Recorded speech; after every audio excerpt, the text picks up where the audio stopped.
प्रिय विद्यार्थियों नमस्कार। आज आपको कृति पत्रिका का प्रारूप इसकी जानकारी दी जा रही है। तो महाराष्ट्र राज्य माध्यमिक व उच्च माध्यमिक शिक्षण मंडल पुणे द्वारा आपकी कृति पत्रिका का ये प्रारूप तैयार किया गया है। विषय हिंदी युवक भारती कक्षा 12वीं। समय 3 घंटे। अंक 80। कुल अंक 100 है, लेकिन 80 मार्क्स का आपका लिखित पेपर है और 20 मार्क्स का आपका ओरल मौखिक परीक्षा बोर्ड के द्वारा निर्धारित की गई है। तो आज हम मूल्यमापन प्रश्न पत्र का जो मूल्यमापन है उसकी जानकारी प्राप्त करेंगे। तो सबसे पहले आपका विभाग है एक गद्य, जिसके अंक है 20। गद्य विभाग में आपका जो पाठ है उससे विषय से संबंधित 20 अंक के प्रश्न जो है वो कृति पत्रिका के रूप में निर्धारित किए गए हैं। कृति एक का अ भाग है परिच्छेद पढ़कर लगभग 180 से 200 शब्दों में आपको किसी भी पाठ में से एक परिच्छेद जो है वो दिया जाएगा, जिसे पढ़कर आपने उसमें से जो कृति दी होगी और जिसके 4 घटक होंगे। 4 घटक हैं, 4 विषय हैं और हर एक विषय पर आधा आधा अंक जो है वो निर्धारित किया गया है। टोटल अंक एक आंकलन कृति के रहेंगे 2। फिर शब्द संपदा में व्याकरण भाग आएगा। व्याकरण भाग को या शब्दों के अर्थ या व्याकरण भाग विलोम शब्द, एक वचन, बहुवचन, पर्यायवाची शब्द, इन शब्दों को आपके परिच्छेद से ही पूछा जाएगा और इसमें भी 4 विलोम शब्द जो है या 4 एक वचन, बहुवचन या फिर कोई भी व्याकरण भाग में से कोई भी प्रश्न जो है वो पूछा जाएगा और आधा आधा अंक जो है वो हर एक विषय का निर्धारित किया गया है। तीसरा प्रश्न आपका रहेगा अभिव्यक्ति स्वयं, जिसमें 40 से 50 शब्दों में एक ऐसा प्रश्न निर्धारित किया जाता है जिसका उत्तर आपको अपनी सोच के अनुसार लिखना रहता है। उसका संबंध परिच्छेद से नहीं होना चाहिए, उसमें केवल आपने अपने विचारों को अभिव्यक्त करना है। तो ये था आपका कृति नंबर 1 अ, जो परिच्छेद। इसी में अ भाग परिच्छेद लगभग 180 से 200 शब्दों। अब इसी में गद्य विभाग में ही दूसरा फिर एक और परिच्छेद आपके गद्य विभाग मतलब पाठ से लिया गया है। इसमें भी पहला प्रश्न जो है आंकलन कृति है, उसमें संजाल भी पूछा जा सकता है या फिर कोई भी कृति जो है वो पूछी जा सकती है। इसमें 4 घटक रहेंगे और हर एक का आधा आधा अंक जो है वो लिया गया है। दूसरा है आपका शब्द संपदा में जैसे मैंने आपको ऊपर के परिच्छेद में बताया कि उसी तरह से इसमें भी व्याकरण भाग या शब्दों के अर्थ, मुहावरे, जो भी आपके परिच्छेद में इस तरह का विषय आया है शब्द संपदा से संबंधित उस विषय को लेकर 4 घटक के रूप में आपसे प्रश्न पूछा जाएगा और हर का अंक रहेगा आधा आधा। अभिव्यक्ति स्वयं आपको फिर उसी तरह से अपने शब्दों में जो प्रश्न पूछा गया है उसे अपने विचारों के द्वारा 40 से 50 शब्दों में लिखना है। हर कृति के हर प्रश्न का उत्तर 2-2 अंक निर्धारित किए गए हैं। तो टोटल अंक जो हैं कितने माने जाते हैं, कुल अंक जो हैं वो हैं 6। तो पहली कृति का अ भाग 6 अंक, दूसरी कृति अ भाग 6 अंक। अब तीसरा है विभाग 1 का ई भाग लघुतरीय प्रश्न। इसमें 60 से 80 शब्दों में आपको प्रश्नों के उत्तर लिखने हैं और ये प्रश्न जो है आपकी पाठ्य पुस्तक से पूछे जाएंगे।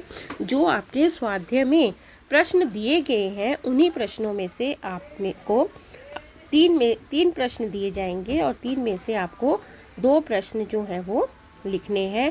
एक प्रश्न का उत्तर के लिए 3 अंक निर्धारित किए गए हैं। इसके अतिरिक्त आपका ई भाग एक वाक्य में उत्तर 4 में से 2। तो आपने देखा होगा कि जब आपको किताब मैंने पढ़ाई थी तो उसमें जो स्वाध्याय विभाग आया था, स्वाध्याय में आपको साहित्य संबंधी सामान्य ज्ञान, इस तरह का प्रश्न जो है वो आपकी पाठ्य पुस्तक में स्वाध्याय में दिया गया है। उसी पर आधारित आपको 4 प्रश्न जो है वो पूछे जाएंगे और 4 प्रश्न में से आपको किन्हीं 2 प्रश्नों के उत्तर जो है वो लिखने हैं। तो पहली कृति 6 अंक, पहली कृति का दूसरा भाग 6 अंक, लघुतरीय प्रश्न 6 अंक और साहित्य संबंधी सामान्य ज्ञान पर 2 अंक। तो ये टोटल कुल अंक बन जाते हैं गद्य विभाग के आपके 20। तो ये हो गया आपका गद्य विभाग का प्रश्न पत्र का प्रारूप, जिसमें आपको इस तरह के प्रश्न जो है वो पूछे जाएंगे। दूसरा विभाग आ जाता है आपका पद्य विभाग। पद्य विभाग में जो आपकी कविताएं हैं, जो आपने कविताएं पढ़ी हैं, उनसे आपको प्रश्न जो है वो पूछे जाएंगे। कृति 2 में पद्यांश लगभग 8 से 12 पंक्तियों में होगा। किसी भी कविताओं की पंक्तियों को 8 से 12 पंक्तियों पर कोई भी पद्यांश जो है वो लिया जाएगा और इसमें भी संजाल पूछा जा सकता है या कोई कृति पूछी जा सकती है। एक कृति के 2 अंक निर्धारित किए गए हैं और 4 घटक रहेंगे और हर एक घटक का आधा अंक निर्धारित किया है। दूसरा है आपका शब्द संपदा, व्याकरण संबंधी प्रश्न या शब्दों के अर्थ जो कविताओं में आए हैं उन्हें पूछकर वही 4 घटक में आधा आधा अंक जो है वो निर्धारित किया है। अभिव्यक्ति स्वयंमत कविताओं में भी आपको देना होगा, वे आपको अपने विचारों के माध्यम से लिखना है। इसमें आपको कविता का भावार्थ या कविता का अर्थ नहीं पूछा जाएगा। अ भाग में पद्यांश लगभग 8 से 12 पंक्तियों में और इसके अंक भी हैं 6। आंकलन कृति, शब्द संपदा और अभिव्यक्ति, वह भी पहली ही कृति के समान दूसरा प्रश्न पूछा जाएगा। रसास्वादन कीजिए 100 से 120 शब्दों में, इसमें आपने रसास्वादन करना है 2 में से 1 का। आपको कविताओं में कभी भी ये प्रश्न आया है कि इन पंक्तियों का, कविता की किसी भी पंक्ति को से पूछा जाएगा कि इन पंक्तियों का रसास्वादन कीजिए। कविता का नाम, लेखक का नाम, कविता का मूल भावार्थ, इस तरह से करते हुए उस कविता का आपको रसास्वादन करना है। ई भाग में एक एक वाक्य में उत्तर 4 में से 2। इसमें आपको साहित्य संबंधी सामान्य ज्ञान कविताओं में से पूछा गया है। इसके अंक निर्धारित किए गए हैं 2। तो गद्य विभाग जो है वो भी 20 अंक का है और पद्य विभाग में भी 20 ही अंक निर्धारित किए गए हैं। तीसरा विभाग आ जाता है आपका विशेष अध्ययन। विशेष अध्ययन के लिए केवल अंक निर्धारित किए गए हैं 10। इसमें भी पद्यांश है आपको लगभग 8 से 12 पंक्तियों में रहेगा और इसमें आपको एक आंकलन है, शब्द संपदा है और अभिव्यक्ति है। विशेष अध्ययन हेतु, विशेष अध्ययन में आपका प्रश्न आता है कनुप्रिया। कनुप्रिया में पद्यांश है, इस बार ये कविता है, ये आपने पढ़ी है धर्मवीर भारती की। इसमें से आपको पद्यांश में से कोई पंक्तियों को लिया जाएगा और उन्हीं के आधार पर आपको ये आंकलन कृति, शब्द संपदा और अभिव्यक्ति, इन प्रश्नों के उत्तर देने हैं। इनके लिए भी 2-2 अंक जो है वो निर्धारित किए गए हैं। इसके अतिरिक्त अ भाग में लघुतरीय प्रश्न पूछे जाएंगे जिनका उत्तर आपको 80 से 100 शब्दों के बीच में लिखना है और अंक निर्धारित किए गए हैं 4। 2 में से इसका आपको एक प्रश्न का उत्तर लिखना है। तो व्यवहारिक हिंदी में से आपको केवल 10 अंक का प्रश्न जो है वो पूछे जाएंगे, जिसमें से एक कृति संबंधी प्रश्न होगा और एक लघुतरीय प्रश्न जो है वो पूछा जाएगा। अब आ जाते हैं हम विभाग 4, जिसमें है हमारी व्यवहारिक हिंदी। व्यवहारिक हिंदी में कृति 4 में केवल आपको क्या पूछा जाएगा, दीर्घतरीय प्रश्न आएगा, 100 से 80 शब्दों के बीच में लिखना है। तो इनमें जो आपके व्यवहारिक हिंदी में जो आपके प्रश्नों के उत्तर है, केवल इसमें देखिए आपको जब आप किताब पुस्तक पढ़े हैं, लेसन पढ़े हैं, तो आपने देखा होगा कि उसमें केवल व्यवहारिक हिंदी में आपको प्रश्न संबंधी ही जानकारी दी गई है। तो उसमें से आपको दीर्घतरीय प्रश्नों के उत्तर देने होंगे और वो जो है 100 से 120 शब्दों में दिए जाएंगे। तो इसमें अंक है 6। इसमें आपको अथवा करके जो है परिच्छेद लगभग 80 से 180 से 200 शब्दों के बीच में रहेगा और इसमें आपको आकलन, शब्द संपदा और अभिव्यक्ति, इन दोनों में से आपको एक करना है। या तो आप परिच्छेद करके कृति पूर्ण कीजिए या फिर लघुतरीय दीर्घतरीय प्रश्नों के उत्तर दीजिए। फिर विभाग 4 में अ भाग है। लघुतरीय में 2 में से 1 का उत्तर 80 से 100 शब्दों के बीच में, अंक है 4। सही विकल्प चुनकर वाक्य फिर से लिखिए। दोनों में से आपको एक प्रश्न करना है।